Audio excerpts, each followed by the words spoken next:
Sì, puoi metterli qua. Buonasera, benvenuti al Giovedì della Cultura. Terzo appuntamento dedicato alla natura e alla montagna. Nell'ultimo 24 marzo il dottor Abbacci ha illustrato le caratteristiche morfologiche e geomorfologiche delle nostre Dolomiti. Questa sera il dottor Casarotto, Cristian Casarotto, glaciologo, ci parlerà di ciò che sta sopra le rocce. Il cuore bianco delle montagne, segreti e saluti dei ghiacciai alpini e dolomitici. Quindi il tema è ben chiaro.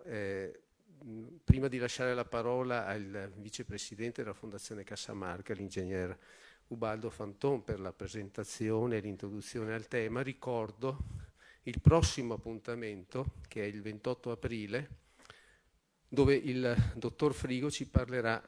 Ci saranno ancora i boschi, cosa è accaduto con la tempesta Vaia e cosa ci aspetta.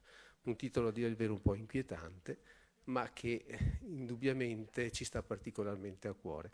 Quindi lascio la parola all'ingegner Fantone e auguro a tutti un buon ascolto. Grazie dottore.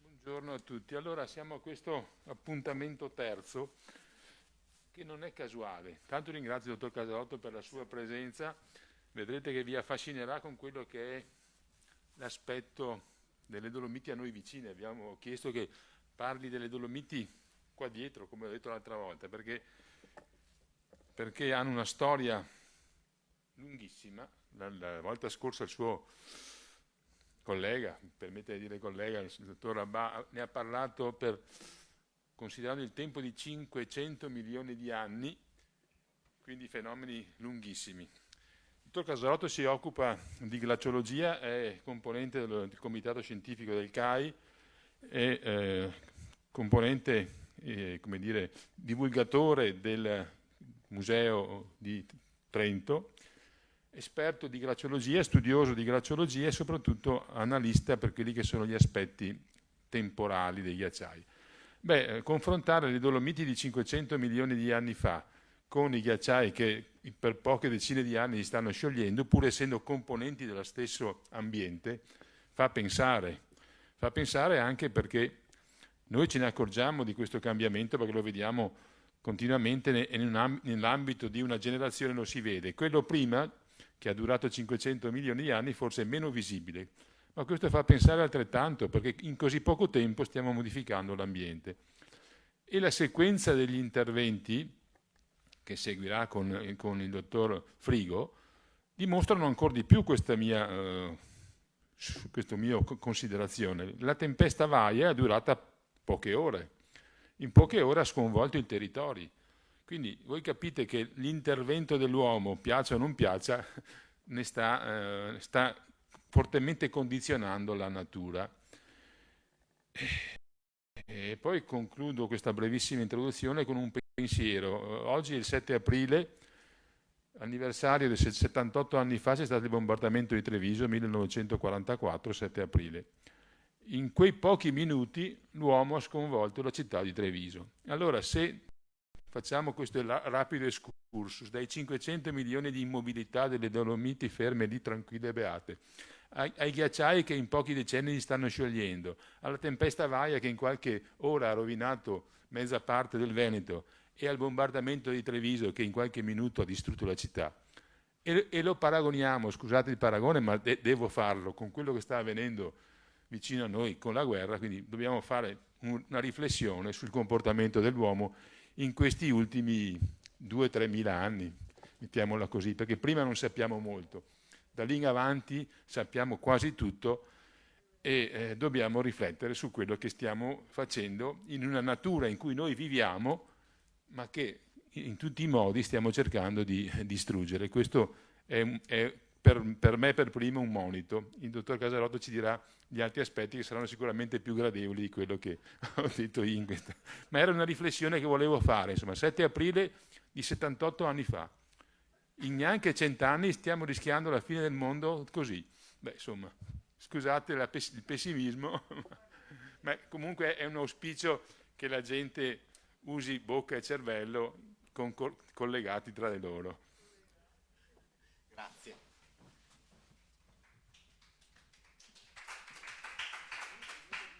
Pronto? Ok, mi sentite?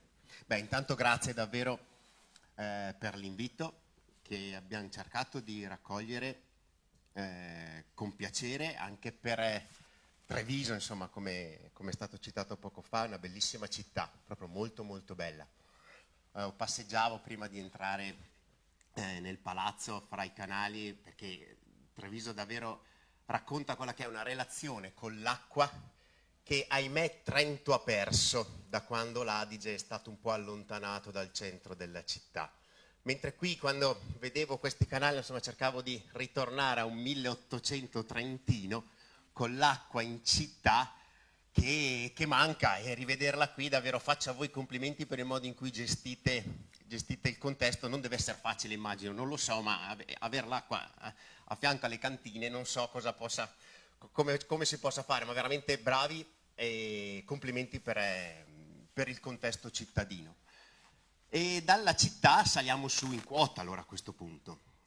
Come si diceva, era un po' un racconto quello che si voleva fare adesso, un po' a 360 gradi, anche guardandoci intorno, con ghiacciai che sono davvero lontani dalle nostre Alpi, e poi fare dei focus invece su quello che è un po' il contesto dolomitico, che è invece un po' più vicino e che magari conoscete direttamente di persona perché lo frequentate. Beh, sta di fatto che, se ci pensiamo un attimino, avevamo fatto un lavoro qualche anno fa perché ci siamo domandati, adesso si parla un sacco di ghiacciai, se ci fate caso anche durante i mesi estivi, luglio e agosto, il telegiornale qualcosa sui ghiacciai ve lo butta sempre fuori, sempre.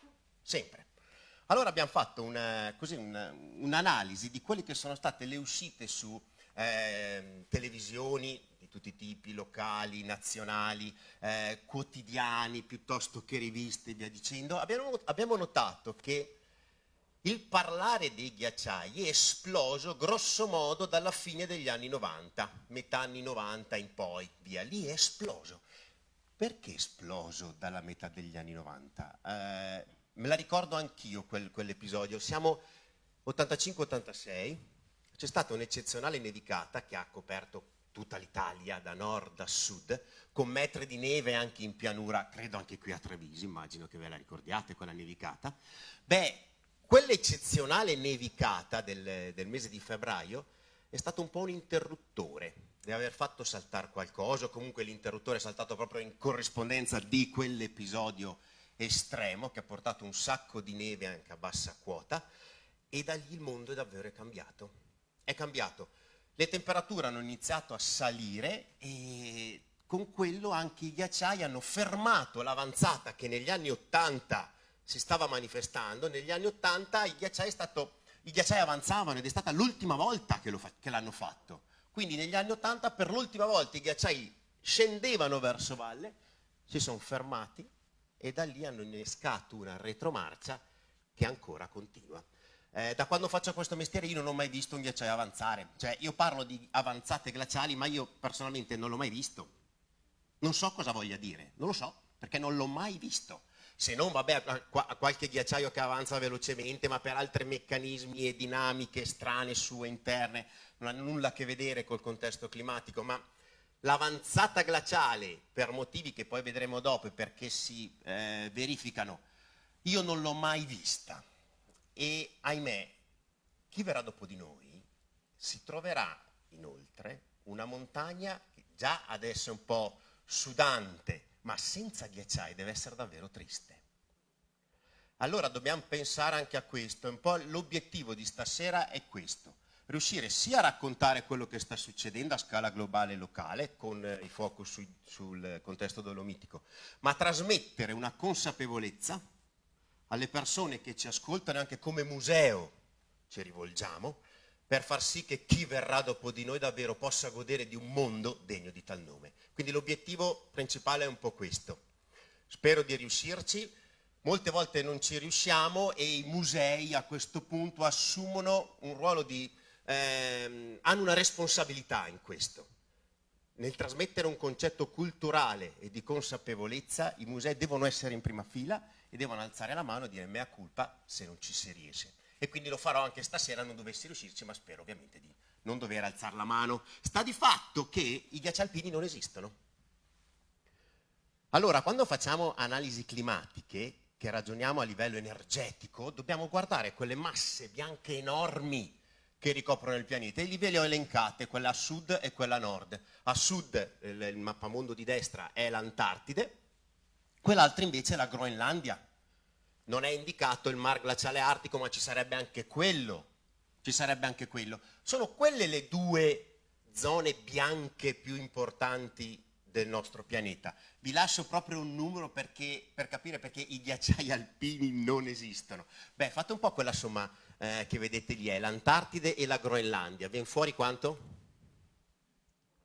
Ecco.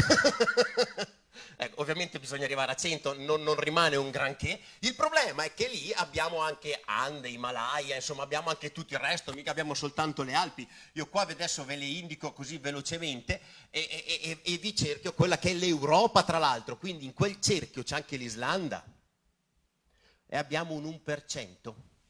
Un 1%, e per questo dico, i ghiacciai alpini non esistono, ma attenzione, non perché fisicamente non ci siano, ma perché a livello di energia, e quindi anche di regolatori del clima, come vedremo fra poco, hanno un ruolo praticamente trascurabile. Nulla, soltanto il nulla. Quindi noi da queste macchie bianche, Antartide e Groenlandia, poi andremo a vedere la Fradusta, perdonatemi, ma sono chilometri quadrati molto, ma molto diversi. No, era un po' questo il concetto che volevo fare. Facciamo subito un giochino così veloce, così capiamo un attimino di che pasta siamo fatti. Questa qua è l'immagine del ghiacciaio più grande che abbiamo sulle Alpi. Vi do 3 opzioni e al mio via 3 secondi per rispondere. Via. 2.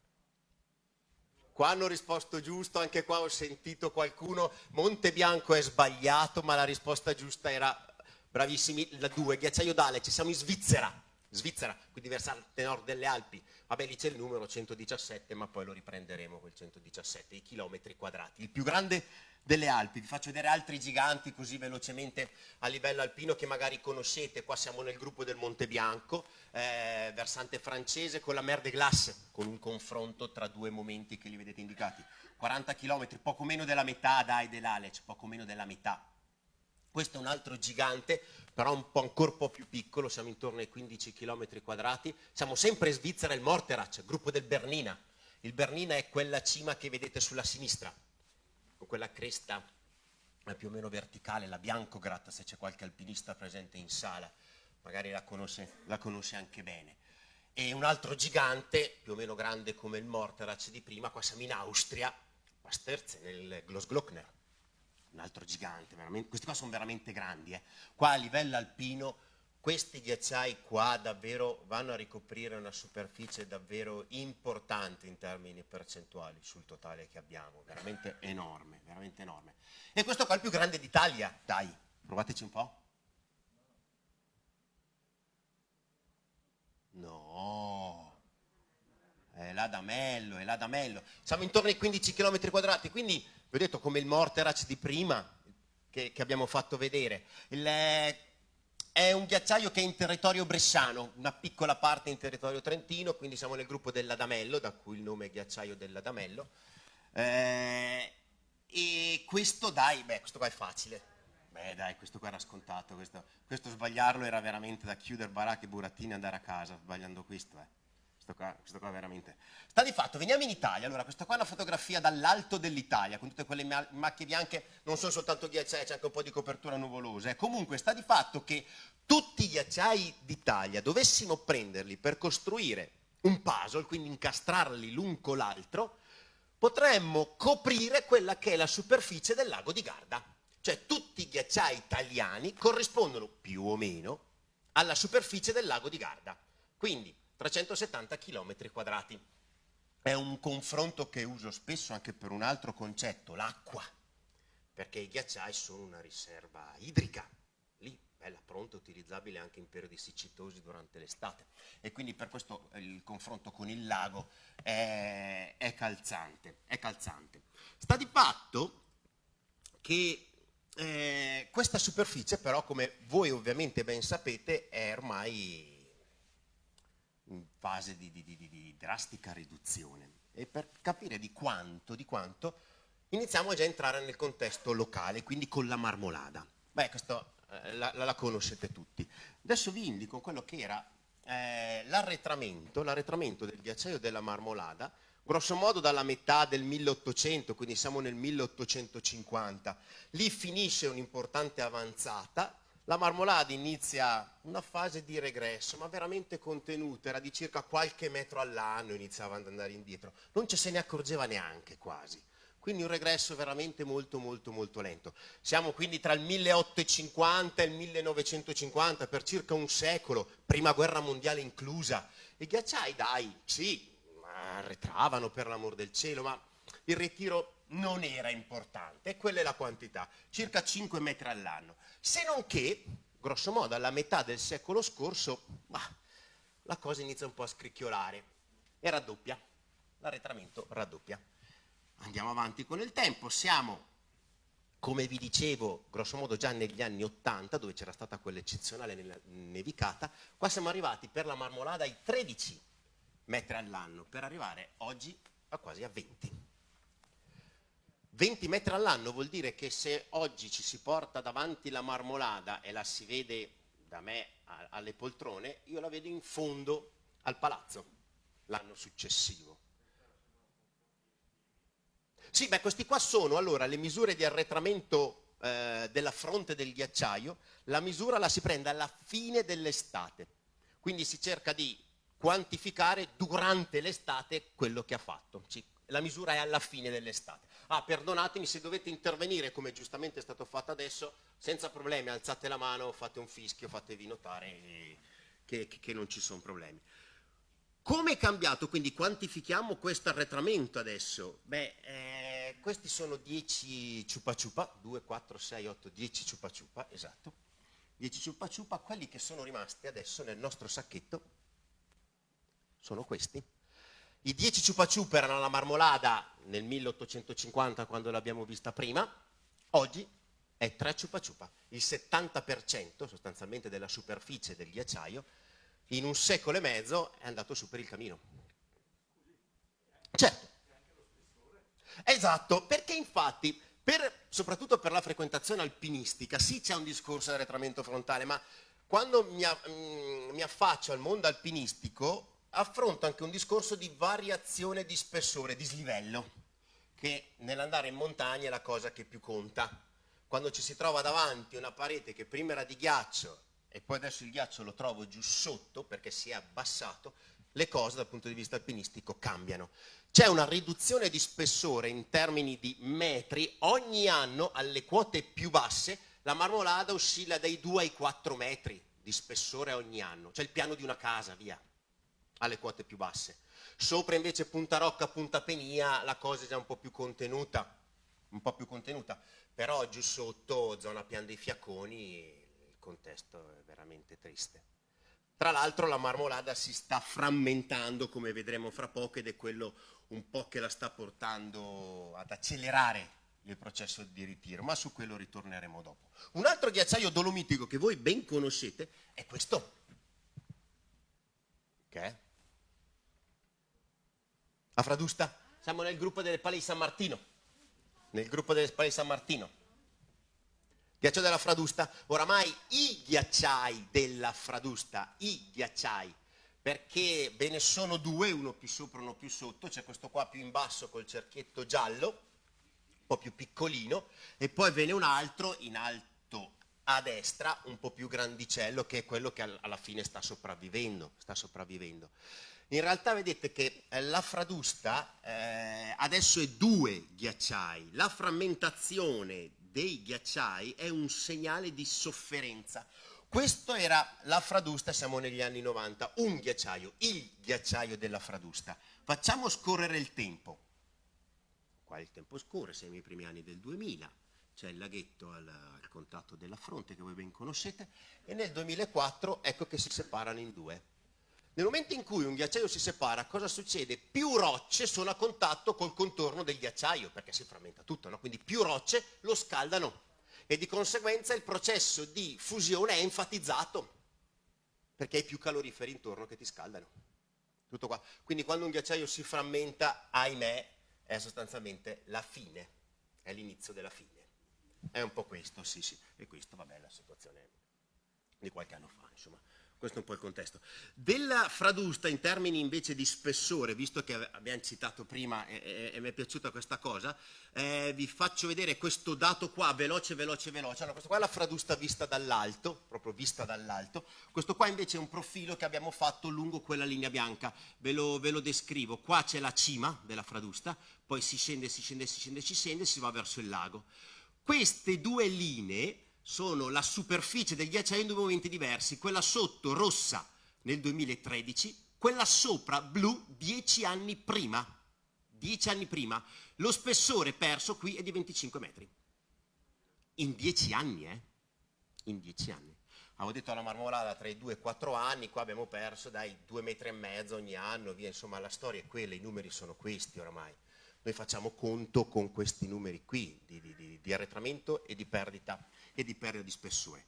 Se non che sui quotidiani si trovano questi articoli qua. Questo qua era il Corriere della Sera, il 6 gennaio del 2009, e i ghiacciai non si ritirano più, l'effetto serra sembra svanito.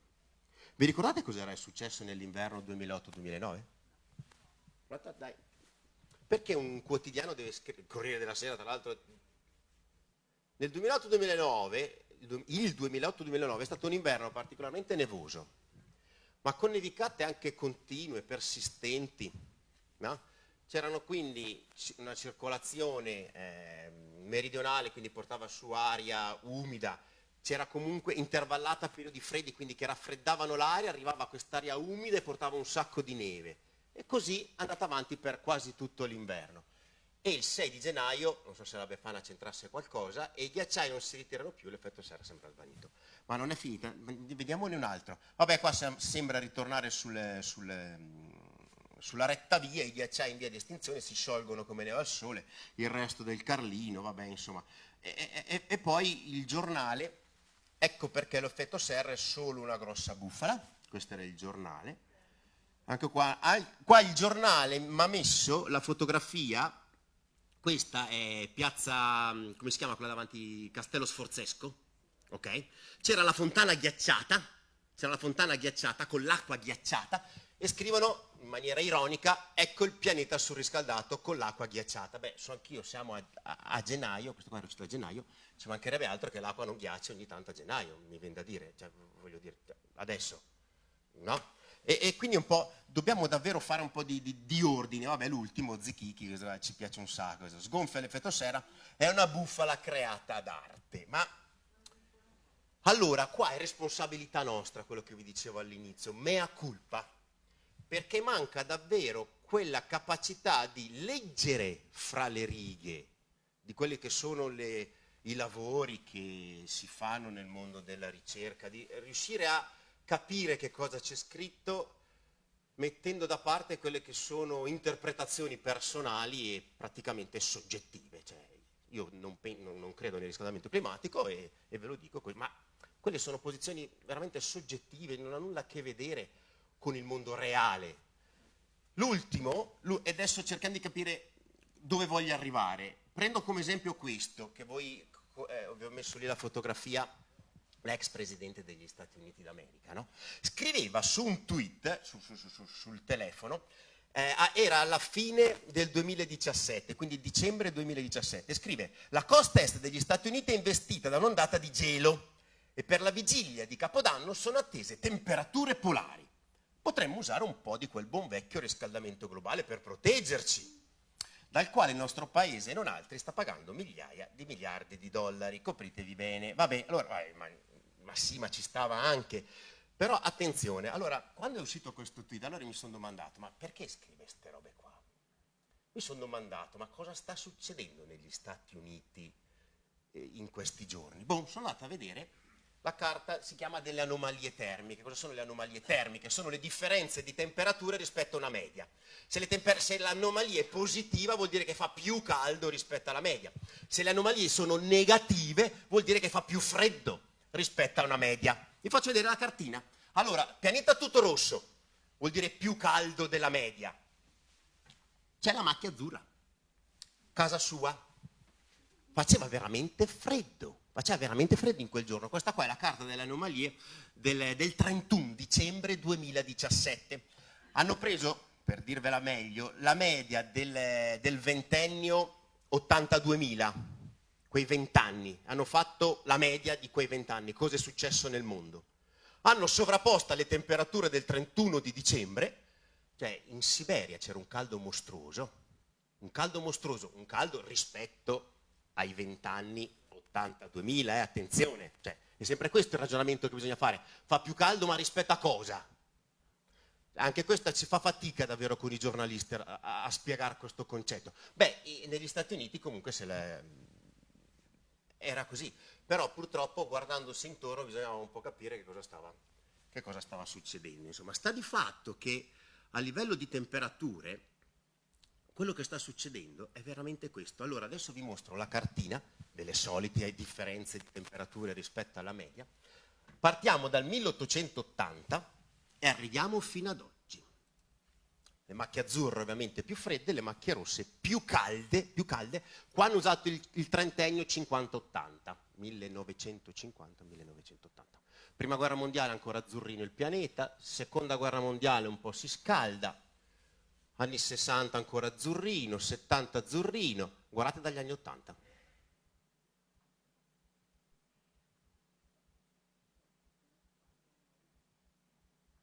Eccolo.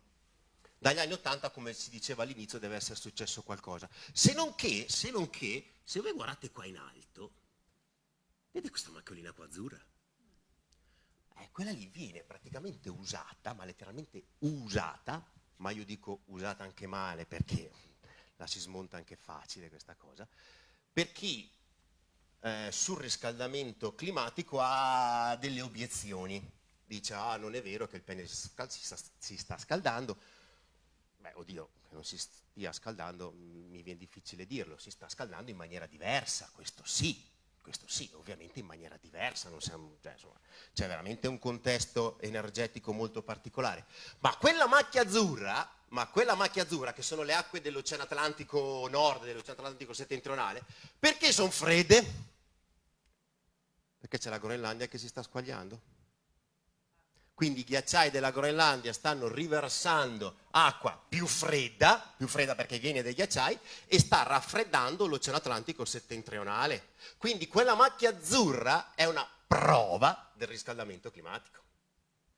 E invece viene usata in un altro modo, nei modi anche più divertenti, per raccontare che il riscaldamento climatico non esiste. È difficile comunque parlare di riscaldamento climatico, è veramente, veramente difficile. Però bisogna anche da parte nostra impegnarci un attimino, insomma. Ma ritorniamo ai nostri ghiacciai. Allora, vediamo perché nasce un ghiacciaio. Un ghiacciaio nasce perché nevica, ovviamente. Quella neve bianca, dopo un po', si trasforma in azzurro, che è il ghiaccio. Ci impiega un attimino a trasformarsi in ghiaccio, qualche anno. I cristalli di neve hanno bisogno di tempo. Ma adesso che le montagne, o qualsiasi altra zona, è coperta di bianco, i raggi del sole che colpivano prima la montagna adesso ritornano verso l'alto. E questo è il ruolo dei ghiacciai a livello globale.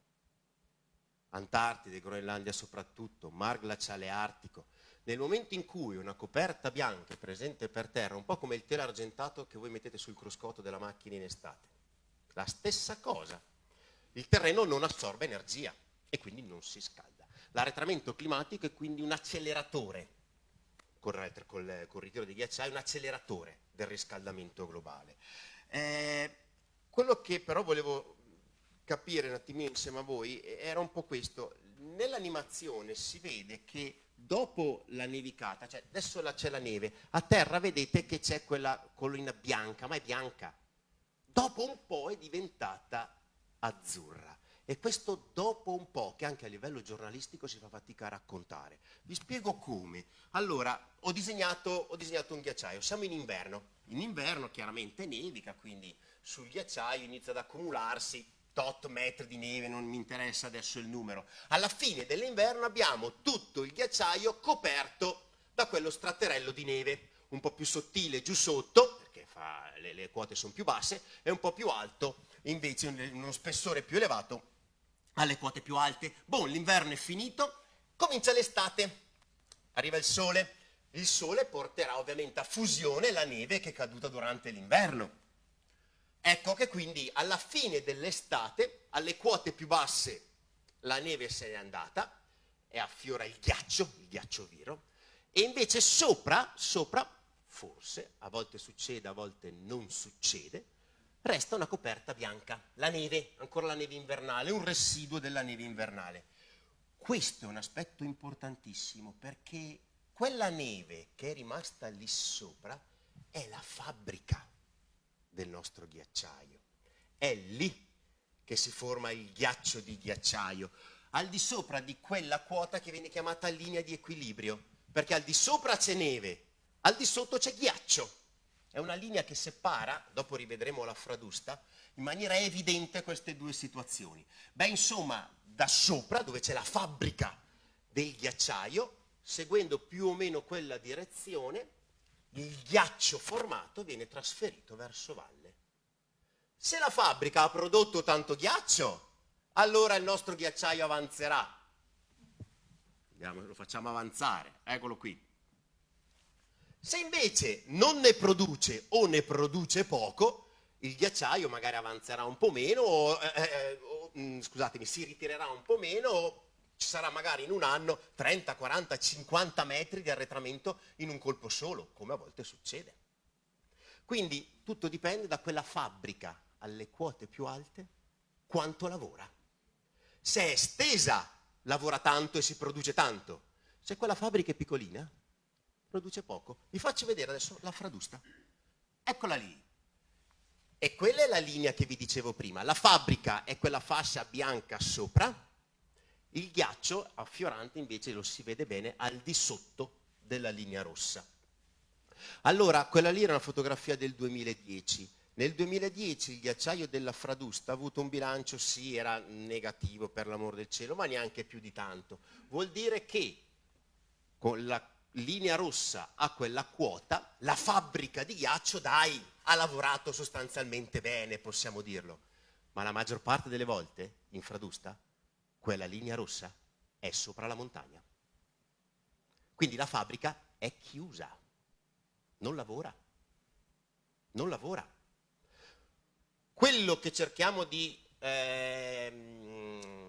trasmettere un attimino è un po' questo: dobbiamo davvero guardare qual è l'area che produce nuovo ghiaccio, che ahimè per le quote che abbiamo intorno ai 3000 metri, quella linea rossa si colloca oramai ben al di sopra, e quindi le nostre fabbriche del ghiaccio sono sempre più piccole o addirittura inesistenti. E il problema è un po' questo. Quindi quello che noi cerchiamo di fare a livello operativo, così faccio vedere due immagini di quello che facciamo sul terreno. Alla fine dell'inverno cerchiamo di vedere quanta neve c'è a copertura di tutto il ghiacciaio, quindi la fine dell'inverno.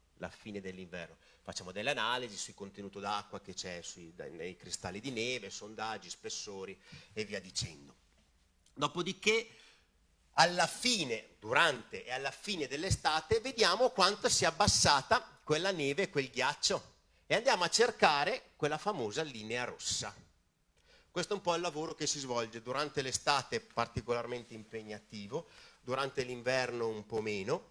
L'estate le perdite le misuriamo in corrispondenza di pali, quella che sta misurando il collega, che piantiamo nel ghiaccio con delle trivelle, si chiamano così, a vapore. Sono delle canne che spruzzano del vapore, fanno il buco, e nel buco che si forma ci mettiamo il palo.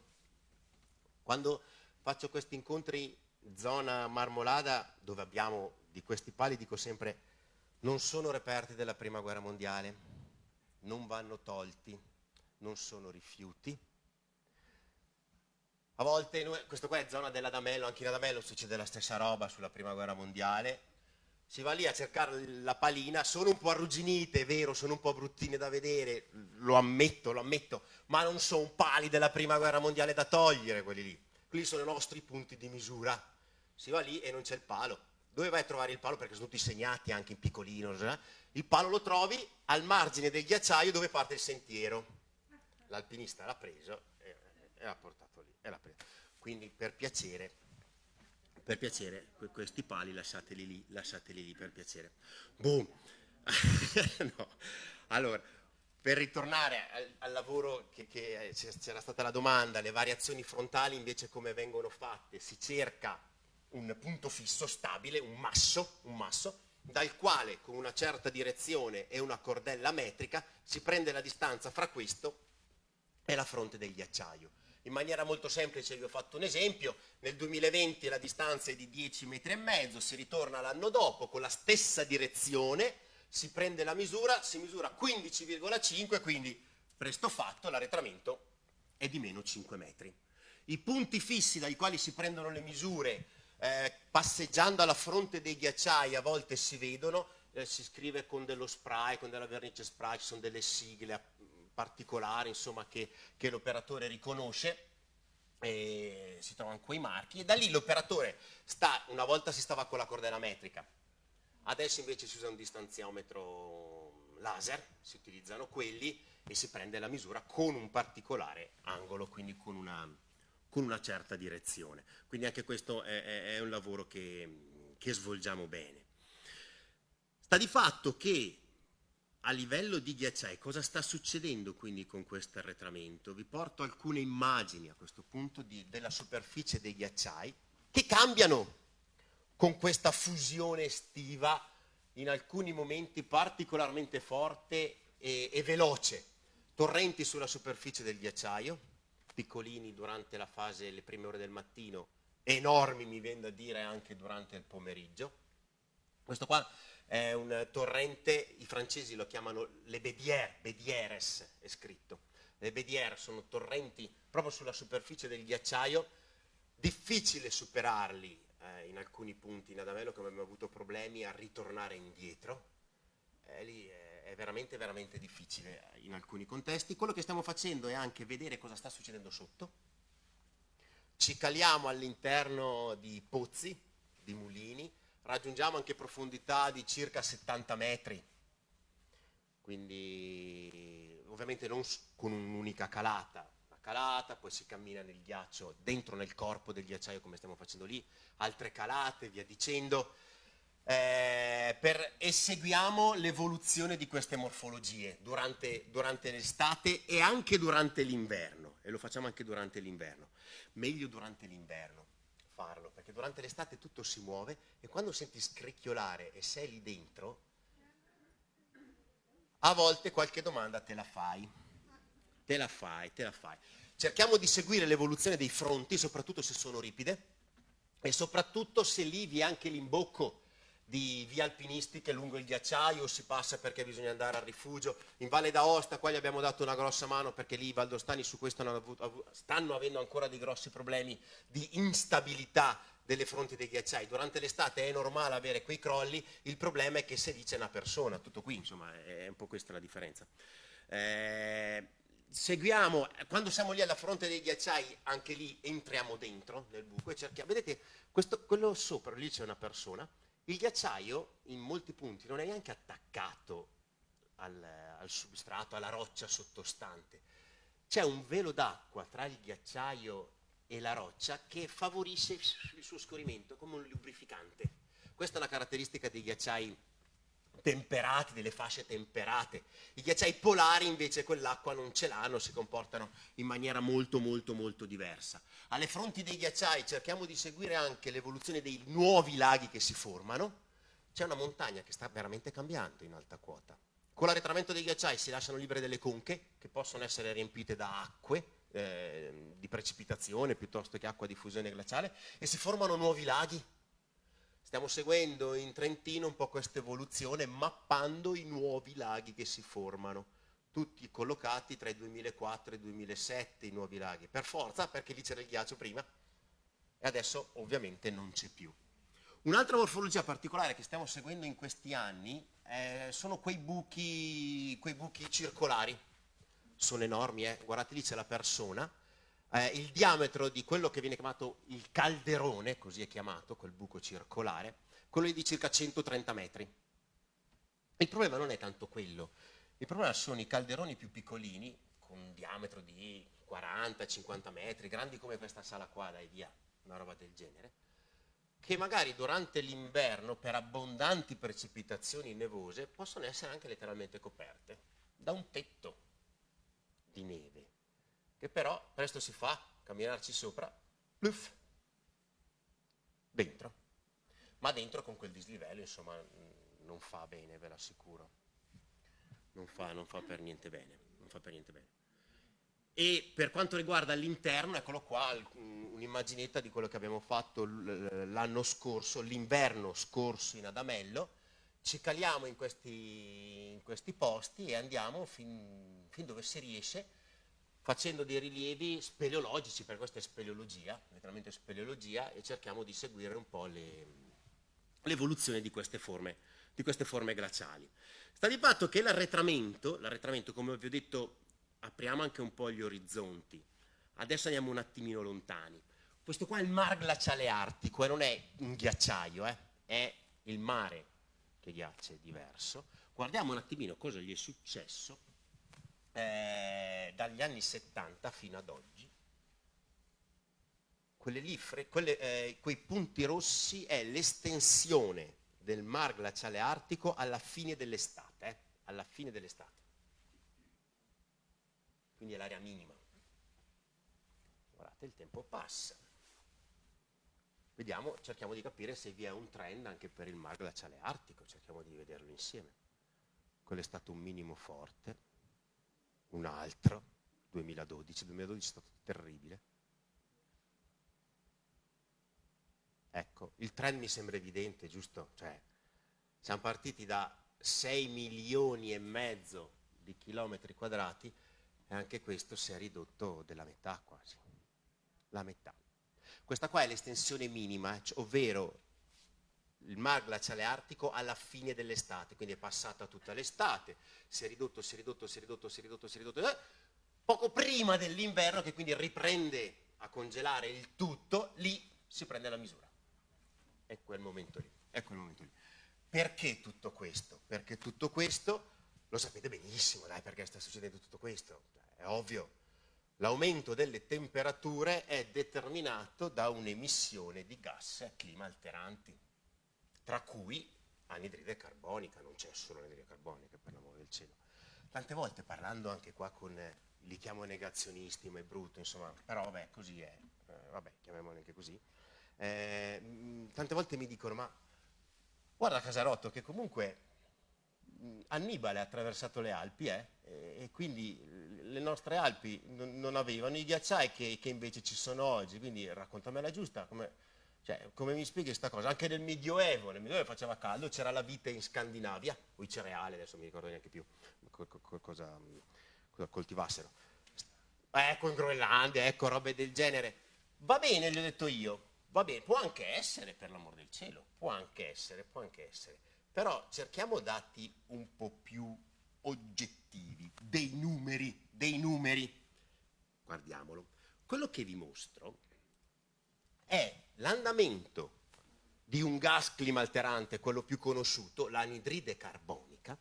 Adesso ve lo descrivo brevemente. Allora, la linea, quella che sta ferma, quella sotto dove c'è scritto gennaio 1979, 336 parti per milione. Il parte per milione è una quantità utilizzata per sapere quanta CO2 si ha in un particolare volume di acqua, di aria. Beh, quella linea lì è ferma e quindi il 79. Adesso il tempo passa, siamo già negli anni 90 e quella linea abbraccia da nord a sud tutto il mondo, quindi dove c'è 90S è il polo sud, 90N è il polo nord. Quel puntino rosso dove c'è scritto gennaio è la collocazione di un osservatorio molto molto particolare e importante alle Hawaii, che misura da decenni, in maniera molto molto precisa e costante, l'andamento della CO2, per quello lì è indicato quel puntino rosso. Siamo in fascia quindi tropicale, subtropicale. Sta di fatto che siamo già nel 2011-2012 e quella linea continua a salire, ragazzi. Continua a salire, siamo nel 2014, 15, 16. Quell'oscillazione è dovuta a estate-inverno. Estate-inverno, a causa della vegetazione, la CO2 cambia, perché la CO2, le piante assorbono anidride carbonica. Boh, siamo arrivati nel 2021, un valore di 415 parti per milione, ma quello che più mi interessa adesso, andiamo indietro nel tempo, come mi faceva questo giornalista. Andiamo a confrontare questo valore con la storia. Quindi siamo già nel Medioevo, siamo nell'anno 1000. 400 non ci sono, vedete che noi siamo a 430, 415. Adesso arriviamo già alle fasi, questa qua è l'ultima glaciazione. L'ultima glaciazione eravamo a poco meno di 200 parti per milione.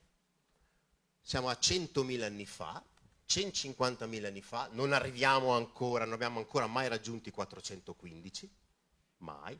Andiamo ancora indietro nel tempo, 600.000 anni fa, ecco, 800.000 anni. In 800.000 anni di storia noi abbiamo a destra quello rosso, qui in alto, la situazione attuale, 415 gennaio del 2021. Questo valore, se voi guardate, se noi andiamo indietro nel tempo, non è mai stato raggiunto. Mai, mai. Ma quello che più fa riflettere è che a un certo punto qui è salito verticalmente. Questo deve farci pensare. Quindi vabbè, Annibale può aver attraversato le Alpi, ma ci mancherebbe, ma è giusto, è corretto dir così. Però dobbiamo contestualizzare anche i sistemi. Adesso siamo anche in 8 miliardi. C'è un discorso di consumo di risorse del pianeta, con i quali dobbiamo fare i conti. Più siamo, più si emette, e dobbiamo, dal momento che si sta emettendo in maniera importante le cose, i sistemi stanno alterando, frenare il sistema, se no qua è la fine. Per quanto riguarda i ghiacciai, con questo andamento proiettato al 2100, i ghiacciai delle Alpi saranno presenti soltanto al di sopra di 3500-3700 metri. Guardate un po' voi, le quote dolomitiche sono queste, 3003 Marmolada, la più alta, ma anche tutte le Alpi orientali sono fregate, tutte quante. Togliamo il Bernina, anche le Alpi centrali, via. Ci rimangono i 4000 del Vallese, Valle d'Aosta, Francia, Svizzera, e basta, e basta. Abbiamo probabilmente superato il punto di non ritorno. Tutti i modelli che noi stiamo facendo girare non rispondono con un'avanzata glaciale. Non ce la fanno. Anche nell'ipotesi più assurda, la dico io più assurda, che la CO2 dovesse stabilizzarsi a questi 415. Anche tenendola ferma al valore attuale, li perdiamo.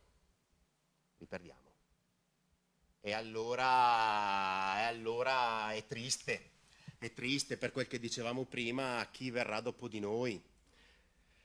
Questo è un po' il discorso, insomma, saremo qua a parlare sempre di ghiacciai, come abbiamo fatto all'inizio, e noi ci accorgiamo dell'importanza delle cose solo quando queste ci vengono a mancare. E ci verranno a mancare delle risorse idriche, soprattutto nei paesi di montagna per quanto riguarda l'agricoltura, che utilizza l'acqua di fusione glaciale.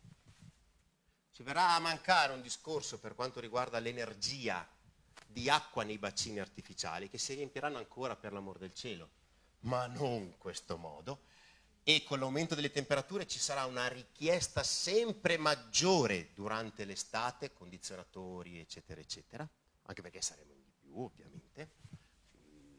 C'è un discorso anche di gestione dell'alta montagna per quanto riguarda i rifugi, che hanno da sempre utilizzato quelle macchie di neve che durante l'estate persistevano. L'hanno sempre usata, e anche lì in Palle di San Martino l'hanno sempre usata.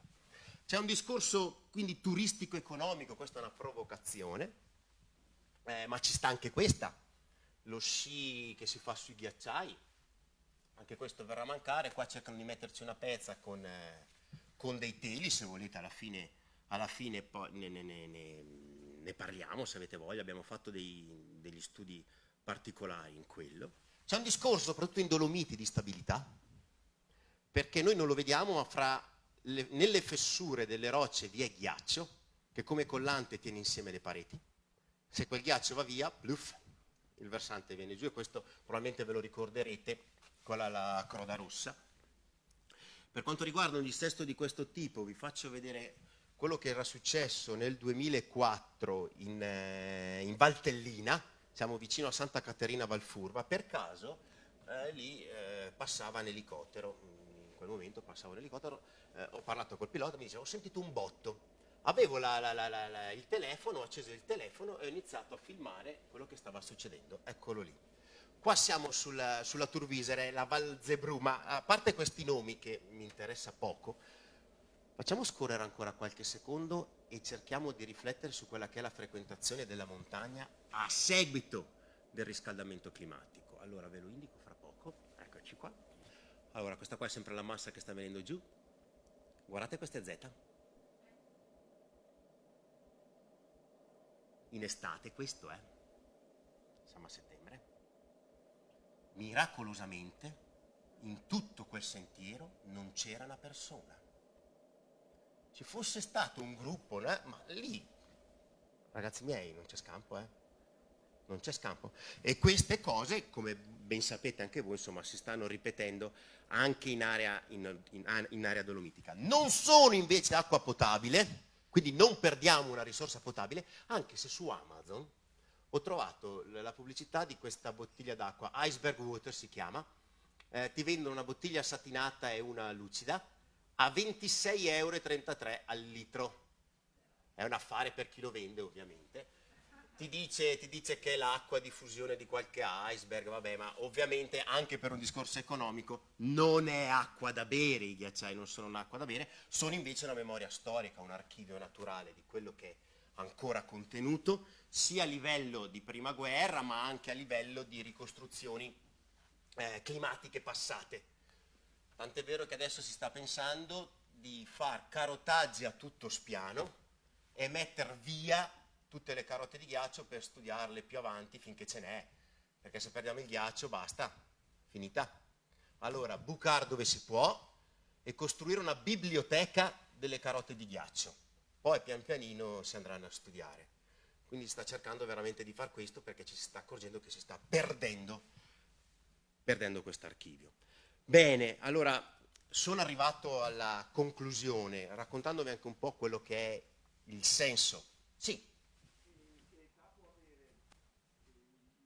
I ghiacciai, il ghiaccio. Ok, allora, l'Antartide si vuole arrivare al 1.000.000 di anni, quindi il più vecchio che si vorrebbe carotare, non è ancora stato carotato, ma a 800.000 si è arrivati. L'andamento della CO2 che vi ho fatto è stato ricostruito anche con le carote di ghiaccio, quindi 800.000 anni. Qui sulle Alpi il contesto è diverso, perché? Perché alla base del ghiacciaio c'è l'acqua, l'abbiamo vista prima, quindi il giochino è un po' questo. Abbasso il microfono, magari accendo questo, sì, mi sentite lo stesso. Allora, ammettiamo che la fabbrica del nostro ghiacciaio produca, lavori bene, quindi ogni anno si forma uno straterello di nuovo ghiaccio e via cresce. Però sotto, dal momento che c'è acqua, va a fusione e quindi io tiro via lo straterello e poi sopra se ne formerà un altro e lo tiro via. Attac. E lo tiro via. Quindi l'età dei nostri ghiacciai è molto molto contenuta, si stima dell'ordine dei 1.000 anni. Questa stima è stata fatta qualche anno fa in Adamello, perché sembra essere il ghiacciaio più profondo d'Italia, 270 metri. Sembra 270 metri. Quindi non è tanta roba. Beh, 1.000 anni, arriviamo al Medioevo, comunque dai. Sì, il problema dei ghiacciai alpini, soprattutto quelli a bassa quota come questo qua dell'Adamello, è che oltre ad avere questo accumulo di strati, cosa succede durante l'estate? Percola acqua da cima a fondo, quindi un po' come mescolare le carte, quindi ci si confonde un attimino nelle ricostruzioni climatiche. È meglio avere un mazzo di carte bello ordinato, che si accumula nel tempo ma che nessuno mescola. E questo lo si ha in Antartide e Groenlandia, o nei 4.000 delle nostre montagne, quindi Monte Rosa, Monte Bianco. Lì hanno fatto dei carotaggi, dei bei carotaggi. Anche sull'Ortles, a dire la verità, poco sotto la cima, 3.008 di quota. Anche lì abbiamo un mazzo di carte ordinato. Alle quote più basse c'è troppa acqua e scombussola un po' la faccenda. Ecco. Quindi spero di avervi trasferito un attimino di consapevolezza su quello che stiamo perdendo. Non è per spaventare, perché non bisogna spaventare nessuno. Bisogna davvero far maturare l'idea che il mondo deve cambiare. Non tanto per noi, perché ormai noi, ma per chi verrà dopo di noi, che di noi parlerà. È un po' questo il discorso. Di noi parlerà, è inevitabile. Grazie a voi per essere venuti, davvero, grazie. Resto ovviamente a disposizione, ammesso e concesso che sia capace di rispondere. Sì.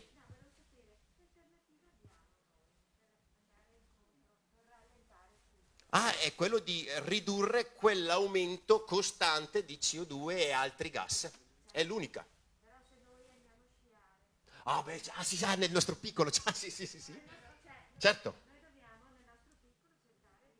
Sì, sicuramente. Allora, tutte quelle azioni che contribuiscono a una riduzione delle emissioni di gas clima alteranti vanno bene. Quindi anche riduzione dei consumi, piuttosto che recupero dei materiali. A parte mezzi pubblici, si dice sempre questa frase qua, ma l'aereo lo prendo anch'io, cioè lo ammetto, cioè cosa devo fare? C'è da fare. Mezzi pubblici nelle valli del Trentino, ragazzi, non gliene è, quindi prendo la macchina, cosa devo fare?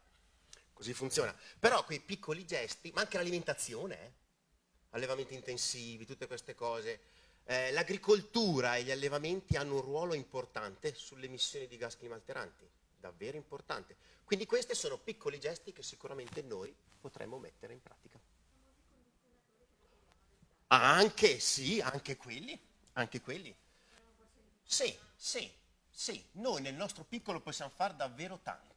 Sono convinto che dovremmo farlo tutti, forse.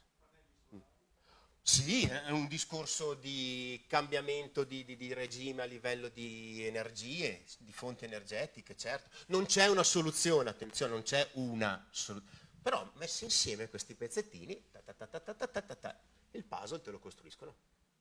Sì. Sì. Sì.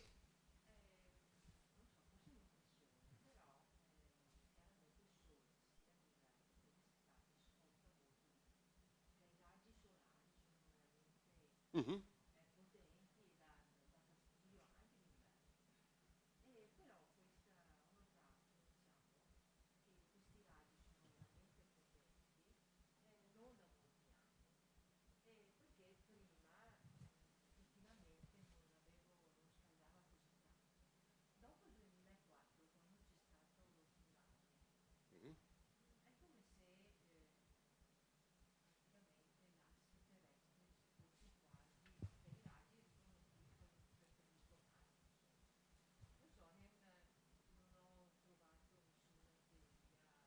Ok.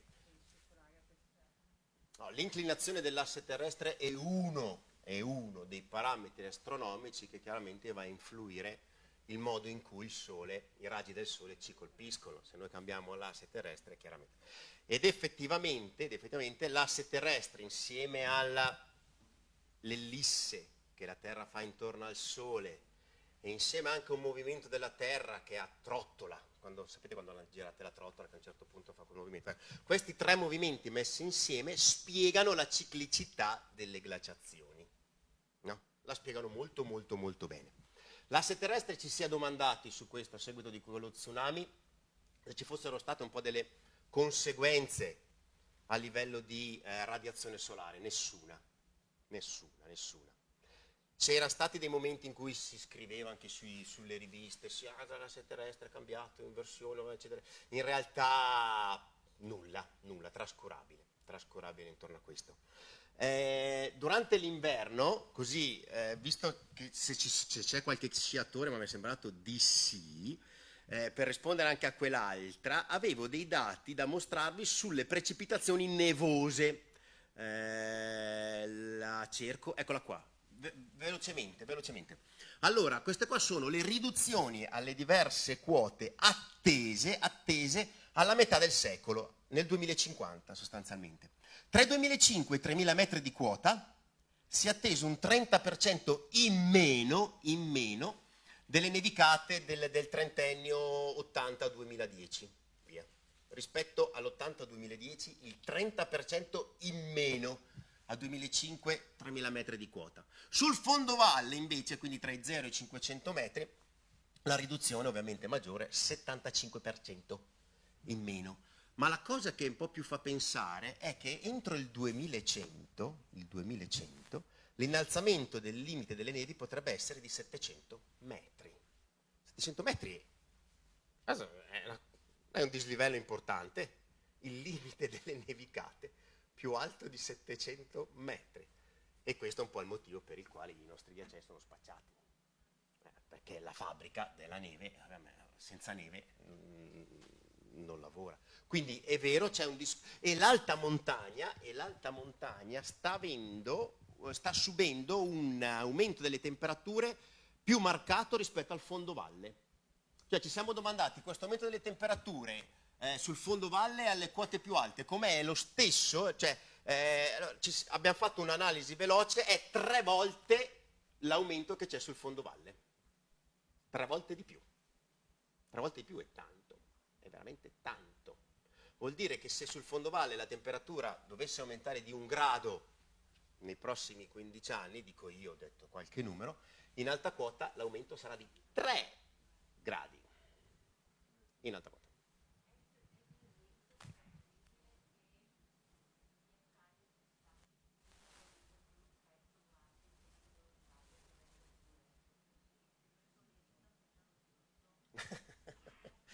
Allora, questi sono eventi che sono sempre successi.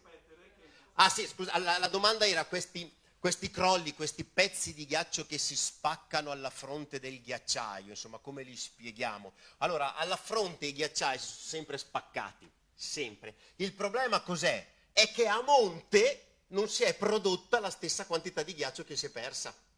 E questo è il problema. Cioè a valle, crolli anche, ce ne sono stati famosissimi, non so se ricordate anche il il TG1 ne parlava, di quei crolli in Valle d'Aosta, il ghiacciaio del Miage, c'era questo lago, bellissimo a contatto del ghiacciaio, c'era anche un canotto, una barchetta che i turisti prendevano per andare in mezzo al lago, però questo lago era a contatto con una falesia di ghiaccio alta 50 metri e da lì ogni tanto, pluff, qualche... Se non che in quell'occasione, in piena estate, altro che cubetto di ghiaccio, è venuta giù l'intera falesia, l'intera, e lì adesso non credo se sia morto qualcuno, questo non me lo ricordo, ma la gente si era fatta veramente male, ma veramente male. Ma questi sono episodi normalissimi, anzi, non mi sconvolge la cosa. Quello che mi fa pensare è che, ok, questo l'abbiamo perso, mi domando, a monte se ne sta costruendo altrettanto? La risposta è no. E questo è il problema.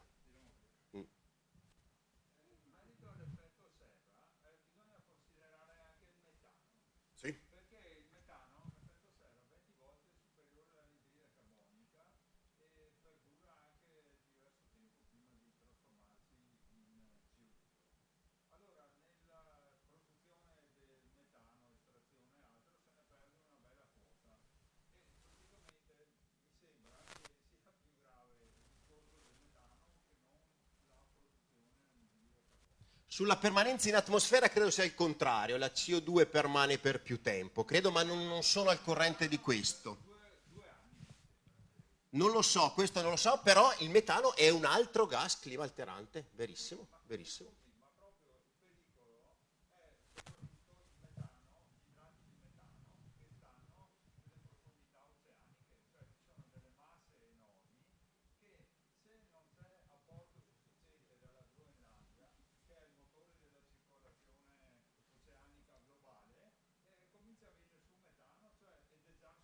Sì, lì, ma anche in Siberia, nel permafrost, nel ghiaccio del terreno, anche lì, certo, certo.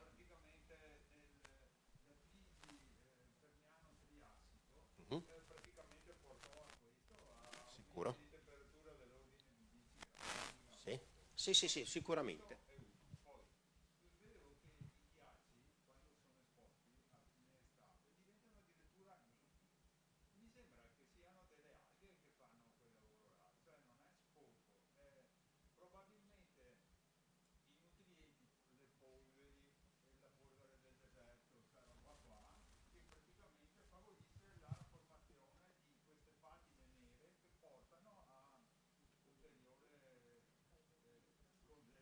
Sicuro, sicuro. Allora, queste pattine nere possono essere di natura quanto mai diversa, da composti organici a inorganici, qualsiasi roba, trasportati dai venti durante il periodo estivo e che poi vedete quando camminate sui ghiacciai a coprirli. Infatti si sta ragionando anche a livello di misure di perdita di neve e ghiaccio durante l'estate, oltre alla radiazione solare, anche questa proprietà di assorbire, perché le superfici scure assorbono calore e quindi enfatizzano la fusione della neve e del ghiaccio.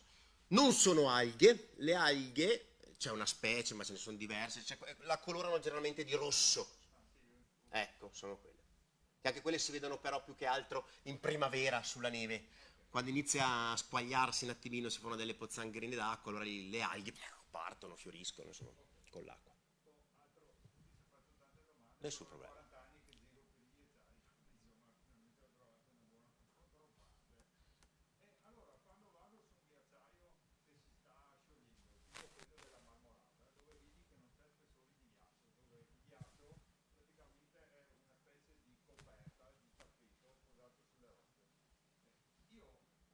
Ah, i teli, sta parlando di teli, ho capito bene? No, no. Ah, ho sbagliato io. Mhm.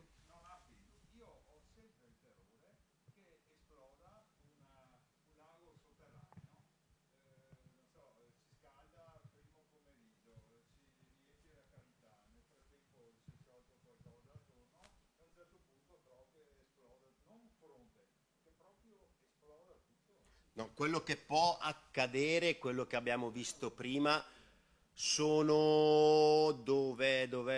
Eccolo qua. Questi buchi più che altro. In Marmolada ne abbiamo osservati pochi di questi e piccoli anche, ma ci sono anche lì, ci sono anche lì.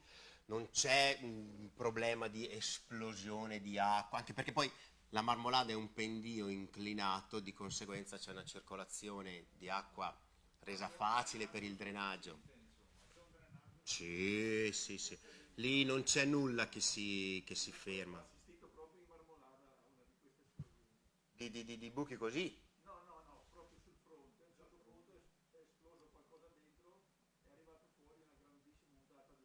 Ma la fronte quindi si è rotta? Sì?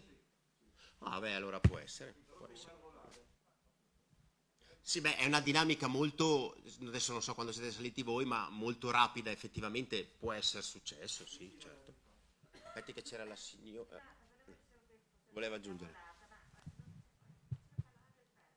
Sì, sì.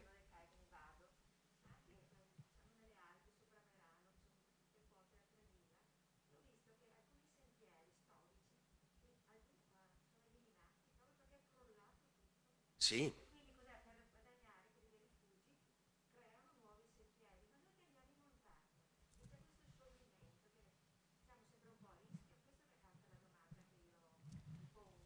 Beh, il rischio zero sapete benissimo che non esiste, non esiste, insomma, ci vuole un po' di intelligenza, capire se vale la pena andare o non andare, o se sono capace di farlo o non farlo, è un po' questo il discorso. A maggior ragione dove la montagna ha una energia ben più elevata del fondovalle, come avevo detto prima, e questi crolli cosa possono succedere? Dobbiamo anche adattarci però a questi contesti, c'è niente da fare, dobbiamo adattarci e quindi cercare di cavalcare l'onda nel migliore dei modi. Sì, con il disgaggio. Sì, sì, sì, sì, sì, sì, sì, sì.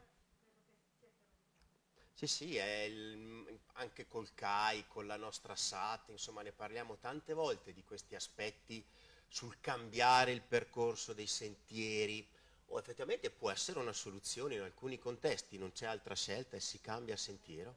Ah, non c'è altra scelta. Dall'altro, se non si può cambiare il percorso del sentiero, rimane l'intelligenza delle persone. Non è facile, ha ragione, non è facile, non è facile. No, no, scusi lei, ma ho visto.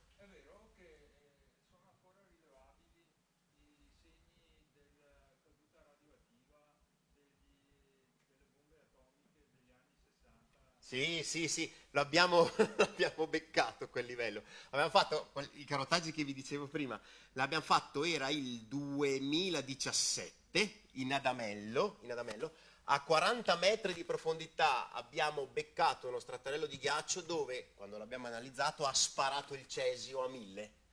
Però, sì, il cesio. Da lì, anche col tipo di materiale radioattivo, eravamo risaliti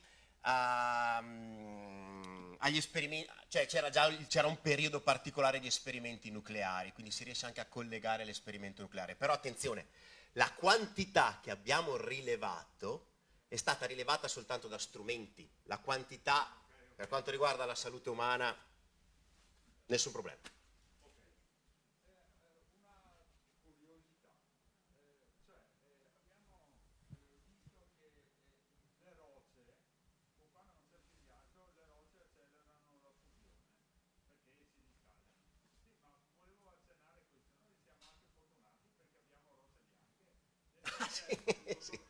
Sì. Sì, verissimo, incide anche quello. Sicuro. Aspetta però faccio un giro magari, perché sennò monopolizziamo qua davanti, allora dopo ripasso, così facciamo il giro intanto. Mi perdoni, così diamo anche la possibilità agli altri, poi ripasso.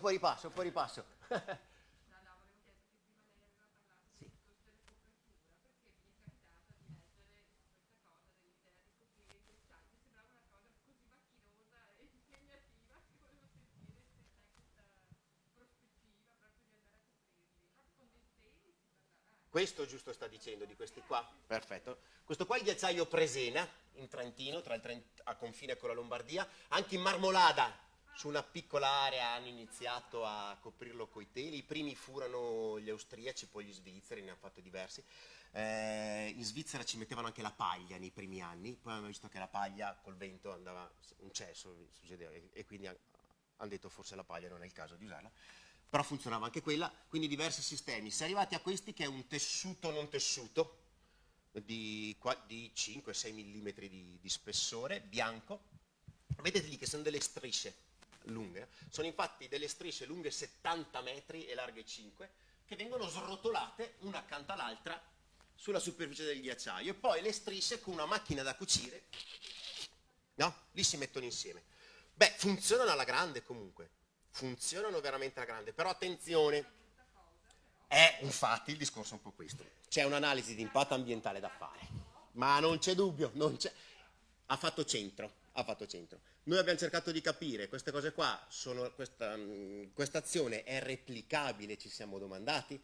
La risposta, valutando un po' tutto, impatti, non impatti, emissioni, bla bla bla, siamo detti, va bene, replichiamola, ma in contesti molto ristretti e già fortemente antropizzati.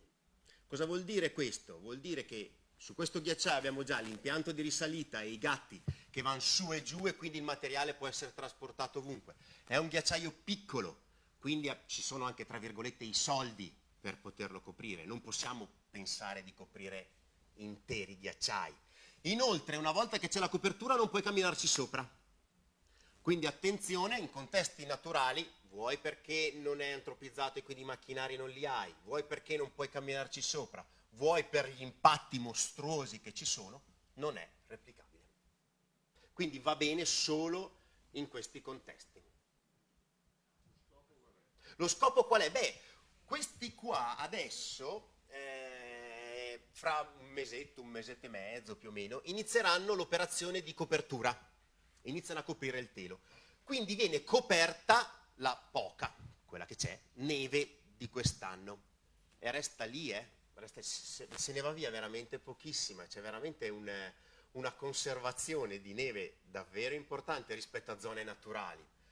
Alla fine dell'estate questi tolgono i teli e aprono gli impianti, si scia, a ottobre lì si scia, e questo è il discorso. Mentre dalle altre parti devi o sparare la neve o aspettare che nevichi. O niente. Qua invece, indipendentemente da quel che sarà la stagione invernale, questi ai primi di ottobre Aprono i cancelli. Ah beh, certo che sì. Sì. Oh. È evidente. Noi gli diamo una mano nel monitoraggio del ghiacciaio, gliela diamo una mano, perché cerchiamo di calibrare la superficie di teli che bisogna mettere, perché anche questo comunque ci sono zone naturali intorno, e nelle zone naturali nina ninetta va via tutto, quindi bisogna un po' capire dove mettere il telo, quanto metterne, il momento giusto in cui metterlo, insomma cerchiamo di dargli una mano, ma è solo un discorso economico. Solo un discorso economico. No, assolutamente. Anche perché conservo semmai questo, ma tutti gli altri li perdo. Quindi, no, si parla solo di Presena, certo. Ma no, chiaro, avete ragione, avete perfettamente... No, va contestualizzato anche questo ragionamento, va contestualizzato, non ha nulla a che vedere con il fermare il ritiro dei ghiacciai, non c'entra niente questa cosa qua. Cioè, qui conservi neve, punto. Basta. Grazie a voi davvero, grazie.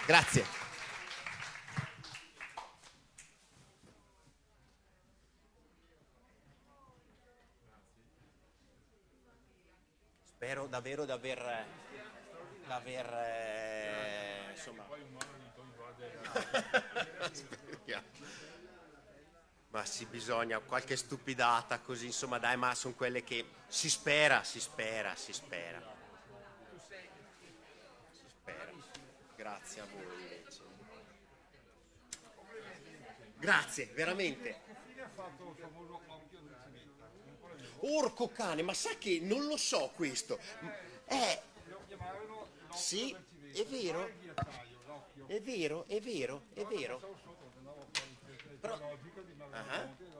Però dovreste dirmelo voi, che fine ha fatto, non io. Come l'ha distrutta la cola, mi ricordo quando ho fatto un giro quella volta da ammazzarsi per fare il giro delle pale, che era filo legato con... Ah, sì, lì sì, mi ricordo di quel contesto.